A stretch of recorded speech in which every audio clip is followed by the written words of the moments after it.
Preciosa noche y vamos a saludar a todos aquellos que nos están viendo por las redes sociales, por Facebook y también por YouTube, anunciándoles como siempre y como siempre será que hay esperanza en el nombre de Yeshua HaMashiach, o conocido occidentalmente como Jesucristo de Nazaret. Las asambleas de Dios desde la ciudad de Brandon, South Dakota, anunciando que hay esperanza en el nombre de el Yo Soy el que soy, Jesucristo de Nazaret. Y en esta preciosa noche quiero compartir con usted una porción de la palabra del Señor que se encuentra en el libro de Primera de Samuel, Antiguo Testamento, Primera de Samuel, capítulo 22, verso del 1 a el 2. Y en lo que usted busca y se prepara, Primera de Samuel, capítulo 22, verso del 1 al 2, y la busca y se pone en pie en reverencia a la palabra del Señor, me llegó, aleluya, una noticia de que en cierto lugar, dos ministros, uno se quitó la vida, se suicidó, y el otro ministro también utilizó el mismo método y se quitó la vida. Esto sucedió ciertamente y fue muy doloroso para las congregaciones donde estos pastores estaban trabajando. Aleluya. Bendito sea el Cristo de la gloria. Y realmente esto conmovió mi corazón, conmovió mi vida, y quisiera en esta noche compartir con usted una porción de la palabra de Dios. Aleluya. Alabado sea el que vive por los siglos de los siglos. Y vamos a meditar acerca de esta temática que realmente ha conmovido. Cómo es que un hombre de Dios, cómo es que alguien que predica el evangelio, cómo es alguien que tiene el mensaje de salvación y que tiene puesta su esperanza en Jesucristo, en un momento de desesperación puede quitarse la vida. Uno de estos ministros había perdido a uno de sus hijos en un accidente y se turbó demasiado, y la esposa se apartó y lo dejó, y en medio de su tristeza él decidió quitarse la vida, y el otro no conocemos las razones, pero decidieron acabar con su existencia aún sabiendo lo que va a suceder o está sucediendo con sus almas. Yo quiero hablar en esta noche pues del suicidio, pero no del suicidio físico, sino del suicidio espiritual, porque hay hombres, hay mujeres, hay jóvenes que, bendito sea el Cristo de la gloria, pasan por épocas en su vida tan duras que se suicidan espiritualmente, y de esto vamos a hablar a continuación. Libro de Primera de Samuel, capítulo 22, versos del 1 al 2, dice así la escritura. De allí se fue David, huyó a la cueva de Adulán. Cuando sus hermanos y toda la casa de su padre oyeron esto, fueron allá a él. También se juntaron con él todos los oprimidos y todos los endeudados y todos los amargados de espíritu. Y David fue hecho el jefe de todos ellos, y en total tenía consigo 400 hombres. Padre, dirígenos a través de tu palabra y trae consuelo, trae sanidad, trae esperanza a cada corazón que escuche esta palabra, en el nombre de Yeshua HaMashiach, de Jesucristo de Nazaret. Sí y amén. Pueden sentarse, hermanos y hermanas y visitas, en esta preciosa noche.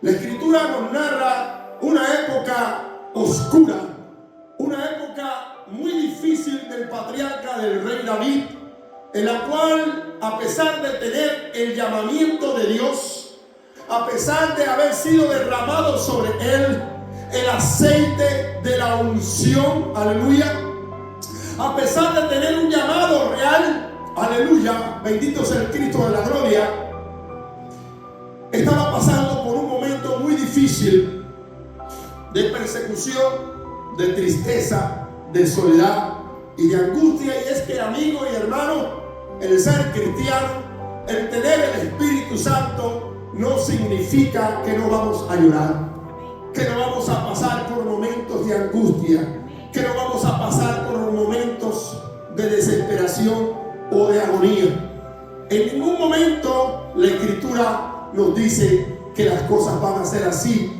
que van a ser todas buenas.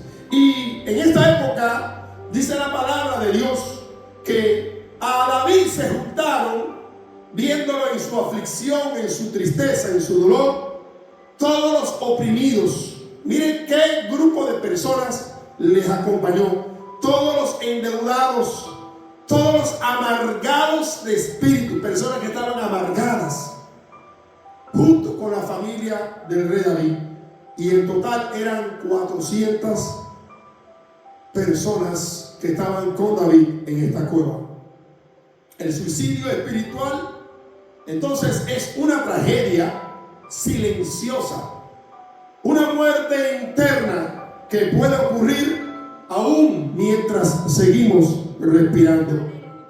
No se trata de quitarse la vida como estos dos pastores que les mencioné y que no dije la denominación ni el lugar para no romper la ética ministerial. No se trata entonces de arrancarse la vida, sino de matar, de cerrar, de quitar esa conexión con lo divino, con el Dios del cielo. Y al romperse esa conexión, muere la esperanza, muere el deseo, muere el anhelo, y entonces ocurre el suicidio espiritual. Y voy a mencionar varios puntos en esta noche que serían señales y las soluciones para prevenir caer en el suicidio espiritual, porque repito, una persona puede estar respirando, caminando, sonriendo, a veces digamos que hipócritamente diciendo estamos en victoria o estoy en victoria, cuando en realidad su vida está decayendo espiritualmente, producto de que se desconectó con lo divino, se desconectó con la fuente de vida, se desconectó con el Espíritu Santo de Dios. Sé que este mensaje y esta palabra va a llegar al corazón de muchas personas, de muchos hombres, de muchas mujeres, de muchos hermanos en la fe, y también de muchos ministros de Dios que, aunque predican el evangelio y predican esperanza, están pasando al igual que el rey David por un momento de oscuridad, un momento de amargura, un momento de opresión, un momento quizás de deudas, un momento de una pérdida familiar como el caso de uno de estos pastores, o un momento como el que pasó uno de estos pastores, que la esposa se apartó y lo dejó. Aleluya. Para todas estas personas que me están escuchando, alabados el nombre del Señor, viene esta palabra de parte del Dios del cielo. Vemos primeramente entonces que el suicidio espiritual es no más que la erupción de la fe. Para aquellos que no tienen un grado de escolaridad un poquitico alto y que no conocen lo que es la palabra erupción, lo voy a explicar a fin de que puedan entender qué cosa es. No sé si ustedes han visto, aleluya, cuando cae mucha agua sobre un terreno que no tiene plantas, y esto específicamente ocurre en los terrenos que no tienen plantas, que no tienen árboles. Y como la tierra está suelta completamente y empieza a caer el agua empieza a quitar tierra, y la tierra empieza como que a derretirse, a irse con el agua, y esa montaña, ese monte empieza a lo que se llama en español erupcionarse, o sea, empieza a ser removido por ese vendaval de agua, por ese ciclón, por esa tormenta tropical, vamos a decir así, porque no hay plantas, no hay raíces de árboles que aguanten esa tierra e impida que esa tierra se mueva con esos grandes aguaceros. Pues bien, eso es lo que es erosionar. No sé si ustedes han visto, aquellos que han nacido en países caribeños y que han podido estar en la playa, cerca del mar, que a veces hay una parte que se le conoce como diente de perro, porque es piedra que es muy picuda y que lo puede cortar fácilmente a usted. Y es que en el principio era una roca, pero de tanto el mar golpear esa roca va abriendo hoyos y le va haciendo unas figuras así puntiagudas. En mi tierra le conocemos como diente de perro, o en español se le llamaría correctamente arrecifre en este caso. Pero ya sea diente de perro o arrecifre, no es más que una montaña de piedra como tal, que al estar cerca del mar y ser golpeado día y noche por las fuerzas del agua, empiezan a abrirse agujeros y a salirle puntas y salen hoyos por acá, y cuando usted viene a ver el terreno completamente es un terreno filoso, puntiagudo, que es difícil caminar por arriba de él. Entonces podemos decir también que esa roca, ese muro de piedra que estaba cerca del mar, ha sido erosionado por el agua una vez más. Pues bien, cuando hablamos de la erosión de la fe, ya que ustedes pueden entender a qué me refiero, estoy hablando de que quizás las pruebas de la vida, las situaciones de la vida, sean sentimentales, sean económicas, sean situaciones de privación de libertad, sean situaciones de pérdida de salud o de pérdida de familiares o de cosas muy queridas. Hay muchas situaciones en la vida que van golpeando al hombre a través de los años, a la mujer a través de los años, al joven a través de los años, inclusive a jovencitos desde su infancia que han sido golpeados de una manera u otra violentamente a lo largo de su vida, no sea por cosas que han rodeado su vida, su nacimiento. Y estas personas, aleluya, han sido erosionadas en su corazón a base de golpes. Aun cuando hablamos de la erosión de la fe, me refiero ya entonces, ya que están ubicados de lo que estamos hablando, de una persona que se convirtió, aceptó a Jesucristo como su Señor y Salvador, y que producto de los años, las pruebas, los ataques del diablo, las situaciones de la vida, las enfermedades, las pérdidas, ya sea económicas o pérdidas sentimentales, fueron dañando y dañando y dañando el corazón de esa persona. Y sin darse cuenta, esa persona descuidó la oración, descuidó su vida espiritual con Dios, se desconectó de la fuente de vida y su fe fue erosionada. Asimismo, como una tierra sin raíces de árboles se mueve fácilmente por el agua, o una roca, por dura que sea, al cabo de los años es golpeada por el mar y se convierte en un arrecife. Así también la fe del creyente puede ser dañada y golpeada por los embates del tiempo, de la vida y de las situaciones y de las pruebas, al tiempo y el producto de que la persona llega a tener huecos espirituales en su vida. Huecos de fe, huecos que se podrían traducir en dudas, en momentos de que ya no cree que la intervención divina sea una realidad en su vida porque ha sufrido mucho o porque ha pasado cosas muy terribles. La Biblia en Hebreos capítulo 10, verso 39 nos dice: pero nosotros no somos de los que retroceden para perdición, sino de los que tienen fe para la preservación de la vida. O sea que a esta erupción de fe se le puede llamar cuando un creyente, después de haber aceptado a Jesucristo, después de haber sido bautizado, ya sea por enfermedades, por pruebas, por situaciones, se empieza a apartar y se empieza a echar hacia atrás. Por eso es que la palabra dice, en Hebreos 10:39, pero nosotros no somos de los que retroceden para perdición, sino de los que tienen fe para preservación del alma. Por otra parte, segunda de Timoteo nos dice en su capítulo 4, verso 10: porque de más me ha desamparado, amando este mundo, y se ha ido a Tesalónica. Cretense fue a Galacia y Tito a Dalmacia. En un momento muy triste de la vida del apóstol Pablo, dice la Escritura que hubo hermanos en aquella época que le abandonaron y abandonaron la fe, porque cuando vieron al apóstol preso y vieron tanto sufrimiento y vieron la persecución de la iglesia y vieron que muchos cristianos eran encarcelados y echados a los leones en el Coliseo de Rodas, dice la Escritura que la fe de muchos tambaleó. Y el apóstol Pablo, hablándole a su discípulo Timoteo, le dice: porque Demas era uno de estos cristianos que se apartó, me ha desamparado amando este mundo, o sea, regresando hacia el mundo, y se ha ido a Tesalónica. Cretense, que era otro creyente también, fue a Galacia, y Tito a Dalmacia. Ahora, por otra parte, Apocalipsis capítulo 3, verso 15 al 16, el Señor dice: yo conozco tus obras, que ni eres frío ni caliente.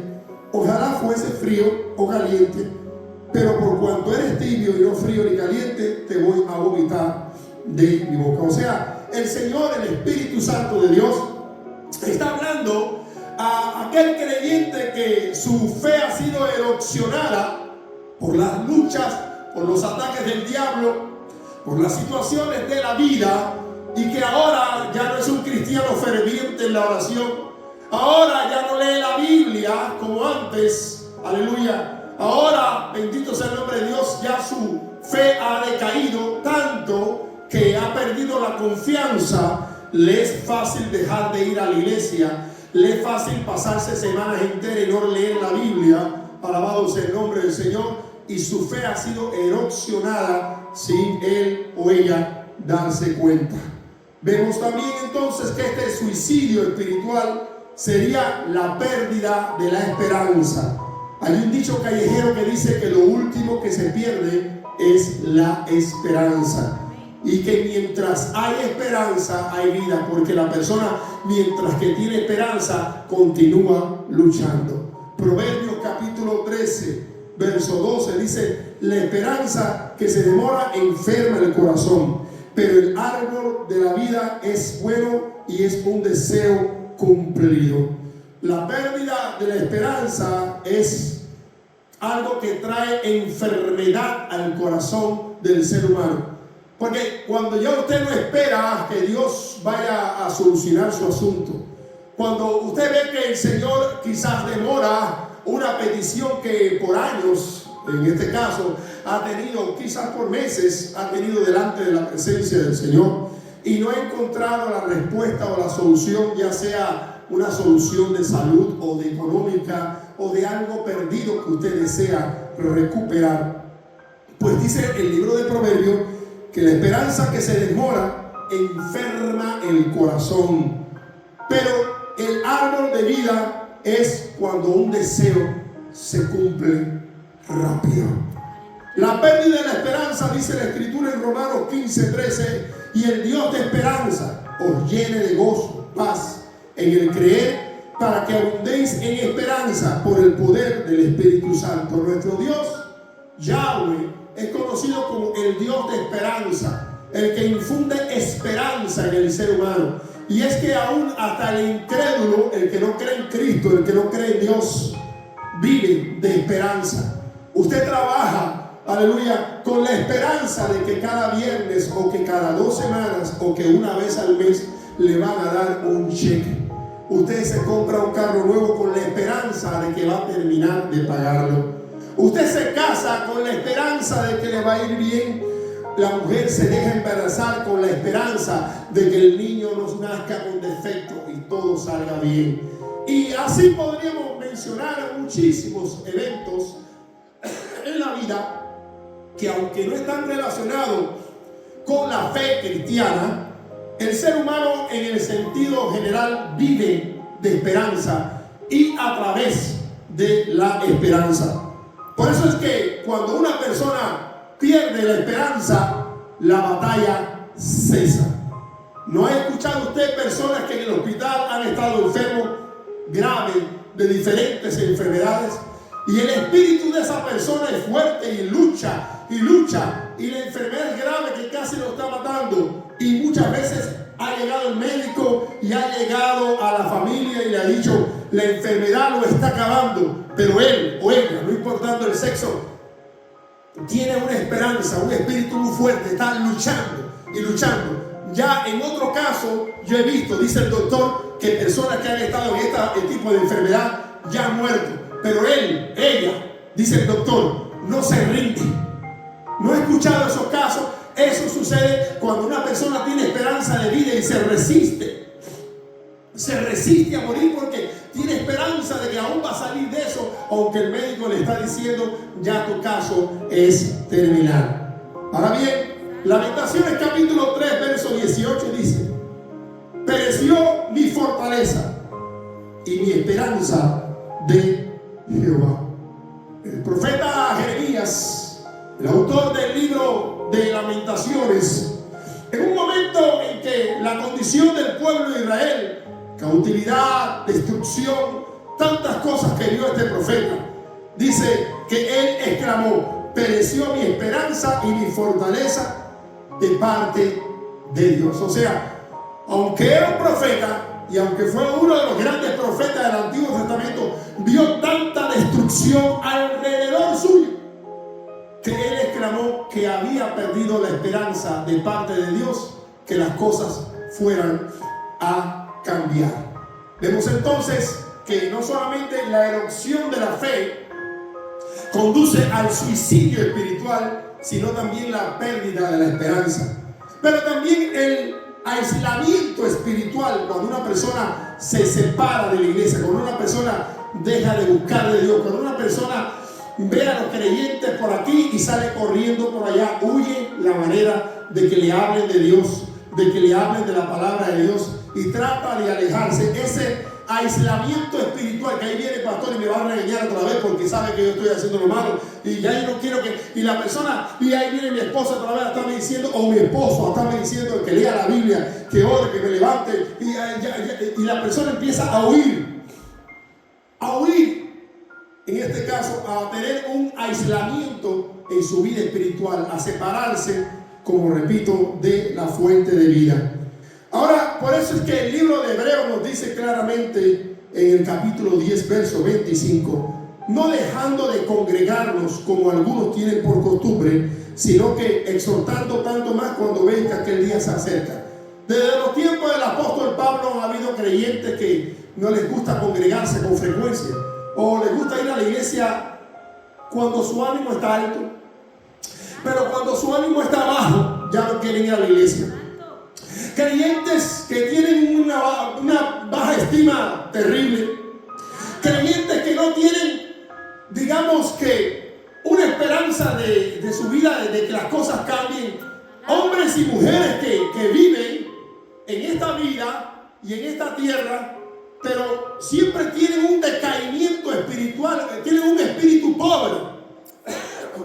Y cuando hablo de pobre, no me refiero al dinero, sino un espíritu pobre es cuando alguien no tiene espíritu de luchar, no tiene una razón por la cual vivir, no tiene un objetivo en su vida.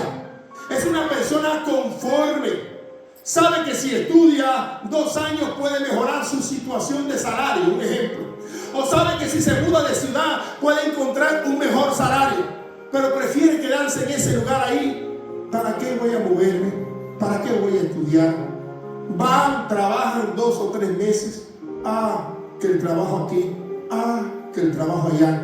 Personas que no tienen espíritu, tienen un espíritu muerto, un espíritu que no les permite, y no siempre demoníaco, no les permite avanzar, porque tienen un aislamiento espiritual en su corazón. Prefieren vivir en sueños, dormidos, tirados en un rincón. Se quejan de que no tienen esto o no tienen lo otro, o que las cosas les van mal, pero no tratan de luchar. Se dan por vencidos por cualquier razón. Muchas de estas personas caen en el vicio, en la droga, porque prefieren estar intoxicados con la droga, el alcohol, con lo que sea, ahí dormido en su letargo, ido por completo, porque no quieren ver la vida, porque no quieren luchar en la vida, porque no quieren echar para adelante en la vida. Tienen un corazón aislado por completo. Y aunque saben que Jesucristo es fuente de vida, aún así van a la iglesia un día, después los dos no van otro día más a la iglesia, y usted lo ve muy embullado, embullada, y a los 2 o 3 días vuelve otra vez con aquella espíritu de sin esperanza. Tienen un espíritu pobre. Y la Escritura nos dice claramente en 1 de Juan capítulo 1 verso 6: si decimos que tenemos comunión con Dios y andamos en tiniebla, mentimos y no practicamos la verdad. Porque donde están 2 o 3 congregados en mi nombre, allí yo estoy en medio de ellos. O sea, que el Señor nos está hablando de una promesa de ministración espiritual del Espíritu Santo, una promesa de compañía para aquellos que tienen un espíritu resuelto, personas que son luchadoras, personas que no se dan tan vencidos tan fácil, personas que hoy están ganando $15, pero si se les presenta la oportunidad de ganar 20, pues saltan y luchan y tratan de obtener esos 20 porque tienen meta, mientras que estas otras personas que tienen el espíritu apocado no tienen meta. Y cuando un hombre o una mujer no tiene metas en su vida y le da igual, puede comprarse un carro nuevo, pero ¿para qué comprar un carro nuevo? Porque después voy a tener que trabajar. Mejor sigo andando en la bicicleta y así no tengo responsabilidad. Puedo vivir en un apartamento lujoso si yo soy un hombre trabajador o una mujer trabajadora, pero ¿para qué tanta matazón? Mejor sigo viviendo en este casucha de madera con un zinc arriba y así no tengo que preocuparme. Y todo es así, una vida que viven, respiran, pero están muertos. No tienen metas, están con un espíritu completamente aislado. También el suicidio espiritual es comparado con ese vacío de existencia. Cuando la Escritura dice en Eclesiastés capítulo 1 verso 2: vanidad de vanidades, dijo el predicador, vanidad de vanidades, todo es vanidad. Y esta porción de la Escritura se puede aplicar para muchas cosas bien y para muchas cosas mal. Para muchas cosas bien porque realmente en esta vida todas las cosas son vanidades sin el objetivo de alcanzar al Cristo de la gloria. Pero también el dormilón, el vago, diríamos como las personas de México, las personas flojas, dicen todo es vanidad. ¿Para qué entonces luchar? ¿Para qué entonces trabajar? Y bueno, yo les diría a esa persona: y entonces ¿para qué comer? También no comas, para que veas que rápido te vas a morir. No te tomes la medicina cuando tomes una enfermedad, para que veas ya si vas a vivir así, de esa manera. Que esta porción de vanidad de vanidades nos habla también en el otro sentido, no en el sentido que lo produjo, lo dijo el predicador, de un vacío que hay en la existencia de la persona, un vacío que él sabe que, o ella sabe que se puede llenar a través de Jesucristo, pero usted lo ve que ahí está la solución, ahí está el tenedor, tengo hambre, el tenedor con un rico taco, vamos a decir, con unos espaguetis, unas carnitas ahí, el tenedor y el cuchillo, y tiene hambre y hace como esos perritos, la babita se le sale mirando. ¿Y por qué no come? Porque me da cosa mover el brazo para coger el tenedor, me da cosa, quisiera, pero no tengo ánimo de coger el tenedor, no tengo ánimo de llevarme el vaso a la boca. Por eso es que tengo sed, me siento vacío, me siento sin propósito en la vida, me siento que yo no sé ni para qué yo existo. No sé si usted ha visto personas, y estamos hablando del suicidio espiritual, personas que actúan de esa manera. Estas son señales, no solamente la erupción, sino ese aislamiento, no solamente la falta de esperanza, de objetivo en la vida. Te está diciendo claramente que esa persona se está suicidando espiritualmente, se está matando en el espíritu. Dice la Escritura en el Salmo 73, verso 25 al 26: ¿A quién tengo yo en los cielos sino a ti? Y fuera de ti nada deseo en la tierra. Mi carne y mi corazón desfallecen, mas la roca de mi corazón y mi porción es Dios para siempre. El salmista, en otras palabras, estaba diciendo: si tú te sientes tan desanimado, tan desanimada, tan desesperanzado, tan desesperanzada, sin ningún tipo de objetivo en la vida, sin un porqué en la vida, sin una razón de vivir, aleluya, tienes en los cielos a Dios. No tienes por qué estar así.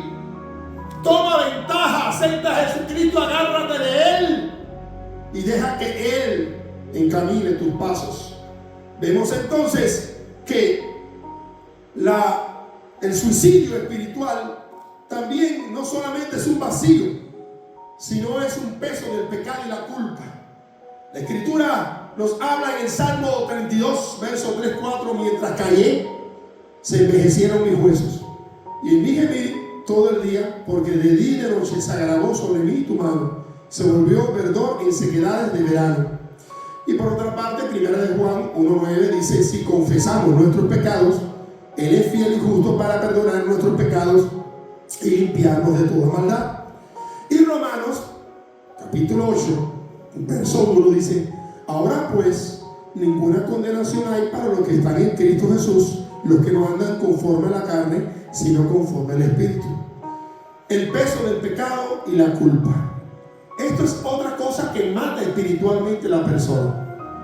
Hay personas que pecan, que fallan, que cometen errores, que ofenden a Dios, que ofenden a su prójimo y piden perdón, pero luego ellos no se perdonan a sí mismos y dejan que esa culpa esté dándole vuelta en su cabeza. Yo fallé, yo pequé, yo le hice daño a no sé quién, yo le hice daño a no sé quién, yo no merezco seguir así, yo soy malo, yo soy malo.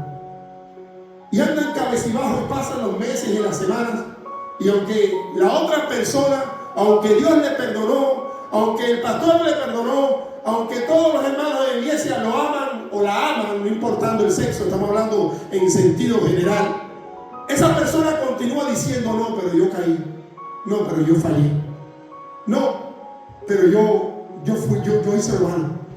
Y le pasa como a alguien que yo conocí cuando apenas comenzaba yo en el evangelio, que era un jovencito de 21 años. En aquella época yo tenía 21 años, y este hombre que yo conocía había sido un hombre que había tenido muchas experiencias espirituales profundas. Este hermano lo único que decía era: yo caí porque él cayó en el vicio del alcohol, yo perdí la bendición de parte del Señor, ya para mí no hay esperanza. Y mira que le hablábamos, el pastor le hablaba, los predicadores le hablaban, pero fulano, para no decir el nombre, arrepiéntate y el Señor te perdona. Sí, yo sé, yo me he arrepentido, pero el problema está en que yo soy un caído. Ya yo soy un caído, ya yo nunca más voy a tener el Espíritu Santo. Tú sabes lo que es, me decía Jorge, que yo antes era un hombre que cuando me ponía de rodillas veía ángeles, el Espíritu Santo me hablaba, yo tenía visiones, tenía revelaciones, y era un hombre que había sido usado en muchas visiones y revelaciones, y había tenido muchos encuentros maravillosos con el Espíritu Santo, había visto ángeles, había sido una persona que había tenido una vida espiritual muy profunda, pero por una razón cayó en la borrachera y murió. Este hombre murió diciendo: yo soy un caído, yo soy un caído. Pero te puedes levantar. Mira que la Biblia dice, mira lo que la Biblia dice claramente: ahora pues no hay ninguna condenación para los que están en Cristo. Sí, yo sé que la Biblia dice eso, pero Jorge, yo soy un caído. Y él murió así, diciendo: soy un caído, ya yo no me voy a levantar más, ya yo nunca más voy a tener relación con el Espíritu Santo. Él se metió esto en la cabeza, aleluya, se metió esto en la cabeza, y ese pecado, eso que él había caído, fue un peso de culpa que lo llevó hasta el día en que murió. No quiso reconocer de que Jesucristo había quitado esa culpa en la cruz del Calvario. Un hombre que había tenido grandes experiencias con Dios, el diablo, el demonio se metió y le dijo: para ti no hay esperanza, tú eres un caído y así te vas a quedar. Eso es otro síntoma de lo que llamamos el suicidio espiritual, el peso del pecado, de la culpa. No dejes que el diablo, que el ser humano, que quien sea, te esté recordando lo que tú hiciste. No permitas que el diablo, que el demonio te esté recordando que tú caíste, que tú hiciste esto, que te estén recordando tu pasado. Porque cada vez que te recuerdan tu pasado y te acusan, lo que están es matándote espiritualmente. Cuando te suceda una situación de esa, rápidamente reconoce que es el diablo el que te está acusando y repréndelo en el nombre de Cristo Jesús. El peso del pecado y la culpa es otra señal de el suicidio espiritual. Como decía al principio, la falta de propósito, hombres y mujeres que no tienen propósito en la vida, que pueden cambiar en su vida, llegan a este país, por ejemplo, hablando de los indocumentados, algunos llegan con un propósito y usted ve que se ponen a estudiar inglés y que lo que no hicieron en su país se ponen a estudiar una carrera.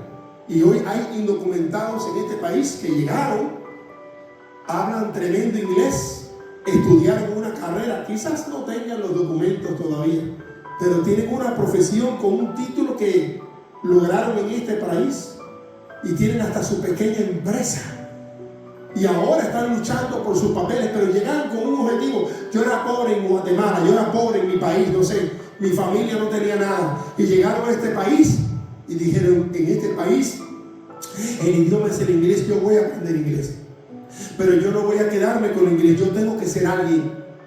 Yo no puedo ser como mi madre, mi padre, mis abuelos, que lo único que hacían era sembrar patatas y plátanos y no tenían ni ropa. Ya que yo pude llegar a este país, voy a luchar. Y son personas que usted ve que indocumentados, un inglés profesional, tienen una carrera, tienen un título y están trabajando de ese título y de esa carrera, y si el día de mañana regresan a su país, llegan hablando inglés y llegan con una carrera. Pero hay otras personas que llegan a este país y lo único que llegan es a chupar, a tomar, y que vamos a los bares, a las cantinas, y vamos a donde están las mujeres desnudas, y vamos para allá, y en su país vivieron una vida de ruina. Pero en vez de llegar a este país y decir: bueno, ya que logré llegar al país de las oportunidades, voy a aprovechar. No, usted los ve. Conocí un joven del cual no voy a decir el nombre, y se le dijo: busca de Cristo. Mira, el coyote lo había dejado botado no sé en dónde. La familia de ese joven y yo oramos, y el Señor tuvo misericordia. El muchacho apareció y fue entregado a su mamá. Llegó a este país, se le habló de Cristo, se le dijo: mira, se oró por ti, entrégate a Cristo ya que llegaste a este país. Eres un muchacho joven, estudia inglés, estudia una carrera, desarróllate, para que sea que te quedes aquí o regreses a tu país, vas a ser un hombre diferente. Aprovecha las oportunidades. ¿Y qué usted cree que hizo? Consiguió un carrito, le puso una bocina bien grande, allá la música esa, mucha chela, muchas mujeres. Hace poco me enteré, con toda esta política de Donald Trump, lo agarraron y lo botaron para su país. ¿Qué logró? ¿Se divirtió? ¿Fue sabio? No, llegó a su país a ser el mismo muerto de hambre y pobre que había sido siempre. Estuvo en el país de las oportunidades y lo que se dedicó fue a hacer tonteras. Entonces, cuando un hombre o cuando una mujer no tiene propósito en su vida, y su vida es: no, lo mío es vivir por vivir, y bueno, tú no piensas casarte, ¿sí? ¿Y qué piensas darle a tu mujer y a tus hijos cuando tú te cases? No sé. ¿Cómo que no sabes? No sé. Bueno, tener hijos, tú sabes. No sé, el matrimonio es eso, ¿no? Tener hijos. Y tú no aspiras a darle un futuro mejor a tus hijos y a tu esposa. Bueno, pues que trabaje ella. Y usted ve a la persona así, sin propósito, con falta de propósito. Hermano, ya esa persona tiene el corazón envenenado. Esa persona, su vida ha sido dañada, y aunque camine y respire, y aunque es más joven que yo y tiene mejor salud que yo, se ha suicidado espiritualmente. Y cuando un hombre y una mujer están suicidados, están muertos espiritualmente. Todo lo que está a su alrededor lo daña, todo lo que está a su alrededor lo destruye, porque no prospera él, no prospera ella, y no quiere que el que está al lado también prospere. O sea, a todo el círculo que está alrededor de él, a esa vida de mortandad espiritual que él ha elegido, no el diablo. Él ha elegido vivir así. Ella ha elegido vivir así. Mujeres hermosas y lindas que han llegado de nuestros países a este país, y en vez de poderse estudiar inglés, una carrera, no, yo prefiero la vida fácil. ¿Y cuál es tu trabajo? Vas a trabajar en una factoría para después superarte. No, yo quiero ser stripper, yo quiero ser danzarina desnuda. Eso es lo que tú quieres. Ese es el futuro que tú piensas. No, es que yo no vine a trabajar duro, yo no vine a romperme la cabeza en una escuela. What? ¿Y qué edad tú tienes? 18, 19, 20. No, la vida fácil, de prostituta mejor. Que me paguen dinero. Yo no voy a trabajar trabajo duro. Personas sin propósito. Personas que no tienen propósito en la vida.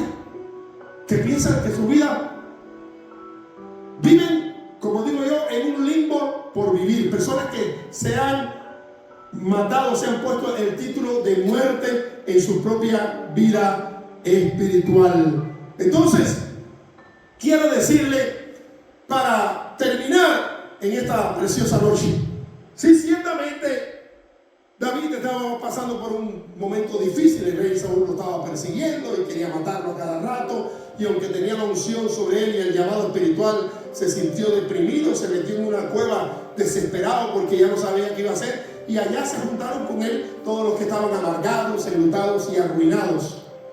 Pero dice la escritura que de esa cueva, esos 400 se convirtieron en los 400 valientes de David. En esa cueva encontraron un propósito. Lo que quiero decirte en esta noche, que el suicidio espiritual no necesariamente tiene que ser el final de tu vida.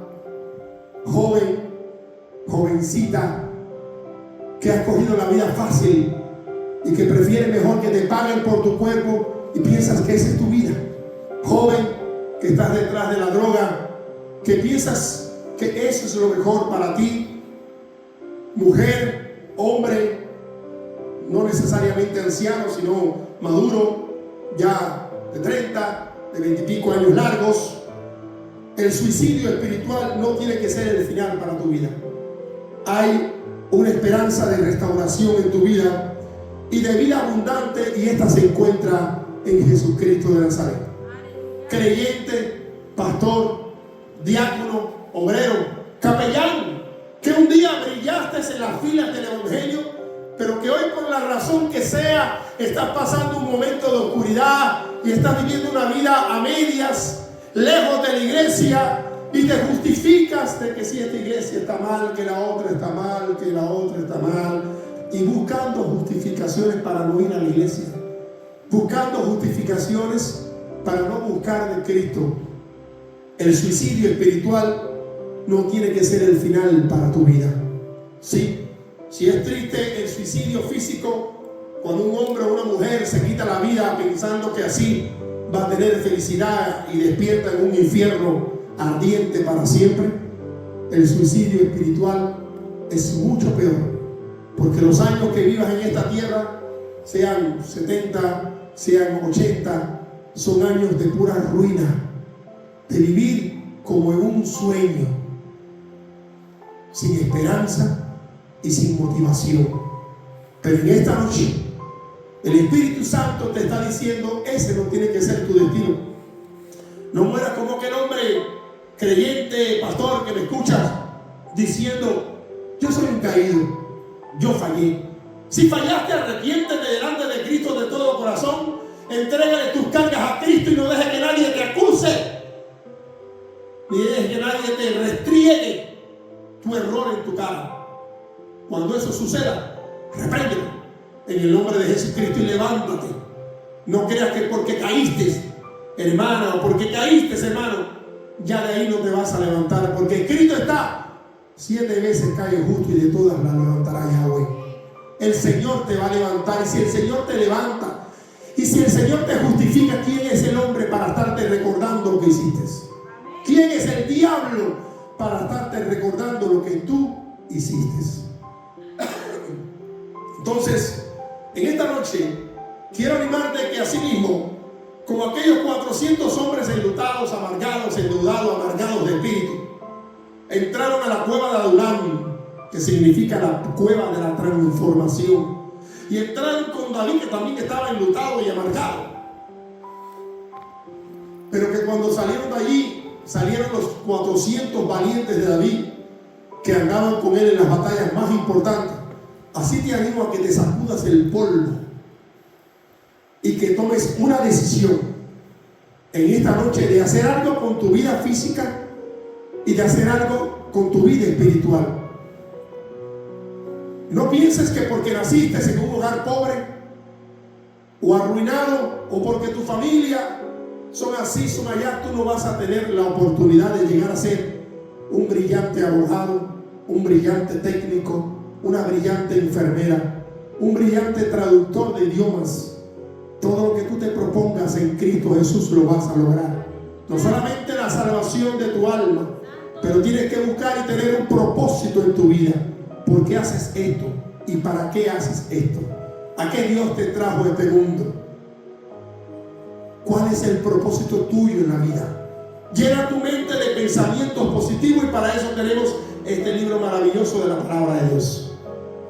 Y te animo que ores y que busques y que llames y que llames y que llames. No importa si el Señor tardara en responderte, un día te va a responder, porque escrito está: pedid y se os dará, buscad y hallaréis, llamad y se les va a responder. En el nombre de Jesucristo, estas son mis palabras en esta noche para tu vida, y te animo en el nombre de Cristo Jesús que escuches una vez más lo que dice la palabra de Dios en esta ya porción final. Gracias, Dios. Mateo 6:33: mas buscad primeramente el reino de Dios y su justicia, y todas estas cosas serán añadidas. Primera de Pedro 2:2: desead como niños recién nacidos la leche espiritual no adulterada, para que por ella crezcáis para salvación. Segunda de Timoteo 3, versos 16 al 17: toda la escritura es inspirada por Dios y útil para enseñar, para redarguir, para corregir, para instruir en justicia, a fin de que el hombre de Dios sea perfecto y enteramente preparado para toda buena obra. Y finalmente, primera de Juan capítulo 2, versos 15 al 16: no améis el mundo ni las cosas que están en el mundo. Si alguno ama el mundo, el amor del Padre no está en él. Porque todo lo que hay en este mundo, los deseos de la carne, los deseos de los ojos y la vanagloria de la vida, no provienen del Padre, sino del mundo. Oremos. Justo Rey que estás en los cielos y en la tierra, te pedimos que tu Espíritu Santo ministre aquí y allá a todos aquellos que escuchen esta palabra y que están pasando por un momento de dificultad. Te suplico que tu Espíritu Santo conforte los corazones, levante a los caídos y traiga esperanza, tanto a ministros como obreros, como diáconos, tanto a personas incrédulas. Padre Celestial, enséñale al ser humano a no vivir de recuerdos, a no vivir del pasado, a vivir en el presente.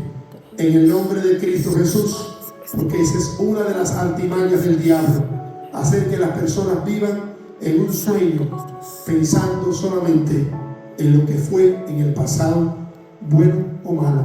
En el nombre de Cristo Jesús, reprendemos toda cadena espiritual, reprendemos toda oposición del diablo, reprendemos toda acusación del demonio, reprendemos toda actividad demoníaca en contra de tus hijos y tu pueblo, reprendemos todo espíritu de división, reprendemos todo espíritu de separación, reprendemos todo espíritu de enfermedad, reprendemos todo espíritu de mente vacía, de despropósito, de desánimo, de desaliento, en el nombre de Cristo Jesús. Sí y amén.